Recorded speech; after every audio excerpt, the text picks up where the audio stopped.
दोस्तों, आप सबका हमारे एक नए वीडियो में बहुत बहुत स्वागत है। दोस्तों, आज के वीडियो में हम बात करने वाले हैं कि अगर आप रेलवे में जेई बनना चाहते हैं तो आपको क्या क्या फैसिलिटीज़ मिल सकती है, इसके बारे में डिटेल में बात करने वाला हूं। तो सबसे पहले बता दूं कि इसकी जो वैकेंसी है ये आ चुकी है, जो कि टोटल 3,993 वैकेंसी रहने वाली है। ये इसका फॉर्म 14 अगस्त से भरे जा रहे हैं। लास्ट डेट आपका 13 सितंबर 2026 रहने वाली है। इसमें ऑल ओवर इंडिया से ये जो वैकेंसी निकली हुई है, तो आप चाहे भारत के किसी भी कोने से है, आप जहां भी फॉर्म भरते हैं अपने जोन की वैकेंसी से अपने फॉर्म भर के अपने सिटी में ही ये पोस्ट पा सकते हैं। इसमें मेल और फीमेल दोनों अप्लाई कर सकते हैं। इसमें जो एलिजिबिलिटी क्राइटेरिया है वो बात कर लेते हैं, जो कि एज आपकी 18 से 33 वर्ष के बीच में होनी चाहिए। SC ST में आते हैं तो 5 वर्ष और छूट मिल जाएगी, और अगर आप OBC नॉन क्रीमी लेयर में आते हैं तो और 3 साल की ओवर एज में छूट मिल जाएगी। इसके क्वालिफिकेशन की बात करें तो आप डिप्लोमा होने चाहिए, या फिर आपने बीटेक यानी डिग्री किया है तो आप इसका फॉर्म भर सकते हैं। ब्रांच आपका लगभग सब चल जाता है, क्योंकि जेई में आपने अगर जाते हैं तो उसमें अलग अलग ब्रांच है, चाहे मैकेनिकल, इलेक्ट्रिकल, इलेक्ट्रॉनिक्स, या फिर कंप्यूटर साइंस, या फिर सिविल इंजीनियरिंग के ब्रांच हैं। लेकिन अगर आप डिपो मटेरियल सुपरिटेंडेंट में जाते हैं तो उसमें आपका एक सारे यूनिवर्सल जो होते हैं ब्रांच, वो सारे लोग अप्लाई कर सकते हैं। तो आप उसमें भी अप्लाई कर सकते हैं, लेकिन उसमें थोड़ी सी वैकेंसी कम है, और जो जेई में है उसमें वैकेंसी ज़्यादा है। तो आपको देख लेना है कि अपने क्वालिफिकेशन के अकॉर्डिंग आपको फॉर्म भर लेना है। अब आइए जानते हैं अपने मेन मुद्दे पर, जिसके लिए मैंने ये वीडियो बना रहा हूँ कि रेलवे में जेई अगर आप बन जाते हैं तो क्या फैसिलिटीज़ आपको मिलती है। हालांकि रेलवे के सारे कर्मचारियों को ये फैसिलिटीज़ मिलती है, लेकिन चूंकि ये वीडियो हम जेई के लिए बना रहे हैं तो जेई के लिए कुछ अलग भी फैसिलिटीज़ मिल जाती है, तो उसको भी हम लोग देख लेंगे। तो इससे जो है ये कंप्लीट हमारा जेई का फैसिलिटीज़ पर वीडियो हो जाएगा। तो यहाँ पे बहुत सारी सुविधाएं रेलवे जेई को मिलती है, और बहुत सी असुविधाएं भी होती है, लेकिन चूंकि मैं यहाँ इस वीडियो में मैं सिर्फ सुविधाएं के बारे में बात करने वाला हूँ, तो यहाँ पे मैंने मेन जो फैसिलिटीज़ है, सुविधाएं हैं, 10 उसमें से निकाल के लाया हूँ, जो कि आपके लिए बहुत ही जानना जरूरी होगा, और आपको अच्छा भी लगेगा जान के कि अगर आप रेलवे में जेई बनते हैं तो आपको ये फैसिलिटीज़ भी मिलती है। तो शुरुआत करते हैं अपने पहले फैसिलिटीज़ के, कि ये है सैलरी। आप जैसे ही रेलवे में ज्वाइन हो जाते हैं, आपकी जो बेसिक सैलरी हो जाएगी ये 35,400 होती है बेसिक सैलरी, जो आपका रिक्रूटमेंट के समय। लेकिन ट्रेनिंग करने के बाद जब आपकी ट्रेनिंग कंप्लीट हो जाएगी तो आपको एक इंक्रीमेंट यानी बढ़ोतरी मिलती है, और वो बढ़ोतरी आपका होने के बाद आपका जो सैलरी बेसिक वाला हो जाएगा वो 36,500 रुपये हो जाएगा। अच्छा, ये सिर्फ बेसिक है। इसके बाद अब उसमें कुछ एक्स्ट्रा चीज़ें जुड़ जाती है, जिससे आपकी जो सैलरी है लगभग 50,000 रुपये प्रति माह होने लगती है। उसमें क्या जुड़ता है, एक तो है ये बेसिक जो हमने बताया 36,500। इसके अलावा डीएनएस अलाउंस यानी महंगाई भत्ता होता है। इसके अलावा आपको एक HRA मिल जाएगा अगर आप रेलवे क्वार्टर रेलवे का नहीं लेते हैं ये बेनिफिट, तो आपको सिटी के अकॉर्डिंग मिलता है कि जिस जैसा महंगा शहर है और उस शहर के अनुसार आपको जो है रेंट आपके सैलरी में ही मिल जाएगा। इसके अलावा टीए यानी कि ये है ट्रैवलिंग अलाउंस, और ज़्यादातर ये जब आप ट्रैक मशीन में जाते हैं और अपने घर से यानी कि अपने हेडक्वार्टर से 8 किलोमीटर की दूरी पर यात्रा करके अपने ट्रैक मशीन को लेकर के जाते हैं, काम करते हैं, पर डे के हिसाब से आपको ट्रैवलिंग अलाउंसेस मिलता है, और वो भी ये ट्रैक मशीन वालों को ज़्यादा बेनिफिट मिलता है। इसके अलावा अगर आप नाइट ड्यूटी काम करते हैं तो नाइट ड्यूटी का मतलब ऐसा नहीं है कि आपको ये सिर्फ आपकी ड्यूटी है, इसका पैसा भी अलग से मिलता है जिसको हम नाइट ड्यूटी अलाउंसेस मिलते हैं। और आपको पता है कि रेलवे जेई हो चाहे डीएमएस हो, इनकी जो ड्यूटी है शिफ्ट वाइज लगती है, यानी कि आपका डे में लगेगा तो नाइट में भी ड्यूटी लगेगा। नाइट में जितनी भी नाइट ड्यूटी रहेगी उसका आपको अलग से पैसा मिलेगा। इसके अलावा अगर मान लीजिए आपने ओवर टाइम किया है तो इसमें ओवर टाइम भी आपको मिलता है। अब बात करते हैं अपने नेक्स्ट फैसिलिटीज़ पर कि आपको क्या क्या फैसिलिटीज़ मिलती है। तो आपको रेलवे का पास मिल जाएगा जिससे आप ऑल ओवर इंडिया जा सकते हैं और आ सकते हैं, कोई भी आपको प्रॉब्लम नहीं आएगी।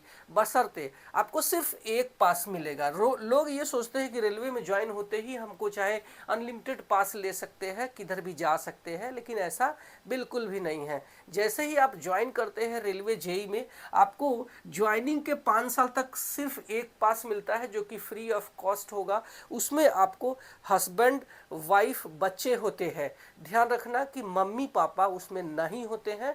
अगर मम्मी विडो है, पापा नहीं है और पापा को मम्मी को पेंशन नहीं था तो माँ का पास में नाम आ सकता है, अदरवाइज माँ भी नहीं आती हैं अगर वो पेंशनधारी रहने वाली है। इसके अलावा आपको एक पास के अलावा 4 पीटीओ मिलता है जिसको हम प्रिविलेज टिकट ऑर्डर बोलते हैं। इसमें आपको 1/3 भाड़ा देना होगा। मान लीजिए 100 रुपये भाड़ा है तो आपको लगभग 33 रुपये 34 रुपये आपको देना पड़ेगा उस टिकट में। इसको बोलते हैं पीटीओ और ये साल में 4 मिलता है। इनकी वैलिडिटी भी होती है 4-4 महीने 5-5 महीने और उसके बाद ये समाप्त हो जाता है। तो आपको इसमें ही काम चलाना पड़ेगा। 5 साल के बाद ये जो एक पास आपको मिल रहा था ये आपको 3 पास मिलता है।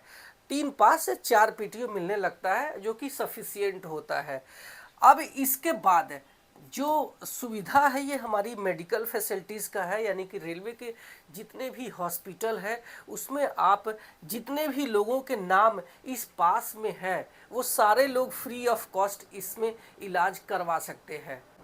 अब कुछ ऐसे रेलवे हॉस्पिटल है जहाँ पे फैसिलिटीज़ नहीं है। अगर फैसिलिटीज़ नहीं है तो ऐसे रेलवे हॉस्पिटल्स कुछ प्राइवेट हॉस्पिटल से टाई अप है जहाँ पे आप फ्री ऑफ कॉस्ट उससे इलाज करवा सकते हैं। कभी कभी ऐसा होता है कि हम उस प्राइवेट हॉस्पिटल में इलाज करवाते हैं लेकिन उसका बिल हम खुद दे देते हैं और उसका जो है बिल रेलवे के पास जमा करते हैं तो रेलवे हमें रीइंबर्समेंट यानी कि हमारा उसका जो भुगतान है प्राइवेट हॉस्पिटल का वो रेलवे हमें दे देती है। ऐसा सिस्टम चलते रहता है लेकिन ज़्यादातर जो हॉस्पिटल है अभी free of cost tie up हो चुके हैं जिससे कि आप मेडिकल फैसिलिटीज़ का फ़ायदा उठा सकते हैं। अब आते हैं अपने अगली फैसिलिटीज़ पर। चौथे नंबर पर यह है हमारा रेलवे का क्वार्टर, यानी कि आपके जितने भी फैमिली मेम्बर हैं आप रेलवे में ज्वाइन हो जाते हैं तो आपको रेलवे का क्वार्टर मिल जाता है जो कि ठीक ठाक कंडीशंस में है। बहुत अच्छा हम नहीं बोल सकते और बहुत ख़राब भी नहीं बोल सकते हैं।